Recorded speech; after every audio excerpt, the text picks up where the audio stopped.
funny because some parents are completely freaked out, and they come to these parent meetings in the evenings and their eyes are so big and they're like scribbling down notes and they're coming to talk to you afterwards and they're so emotionally bent over all these issues. And some parents are so nonchalant and they've given their kids cell phones with web access at such an early age and laptops in the bedrooms that are internet enabled, and they don't think anything of it.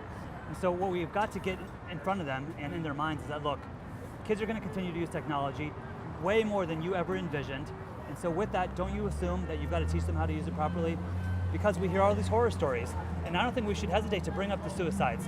Not to say that it happens all the time, but look, this is the reality. You don't want this happening in your community, you don't want this happening to your kid.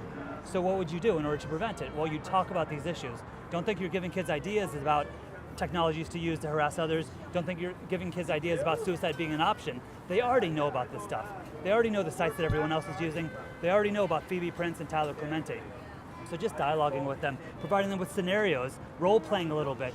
It's all about, again, getting them to conceive of the long-term ramifications. And that dialogue is important. I think parents need to be online. It's just that simple. If your if your child is on Facebook, the parent needs to be on Facebook. And they need to be friends. And this is a two-way street. Parents need to talk with their children about why it's risky to put your cell phone number and your address and your school and these sorts of pictures online.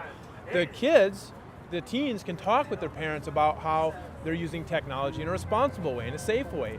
And because parents see the headlines and they think that they're concerned that kids are all across the land, all teens are going to misuse technology and use Facebook for inappropriate purposes. And we know from our conversations with teens that they're not. The vast majority of kids are doing the right thing online. They're safe, they're responsible. So it's the teens' responsibility to convey that to the parents. And they can show the parents how to use the technology, what's so great about Facebook and keeping connected with their friends and family. And then the parents can sort of check that behavior that might cause some problems.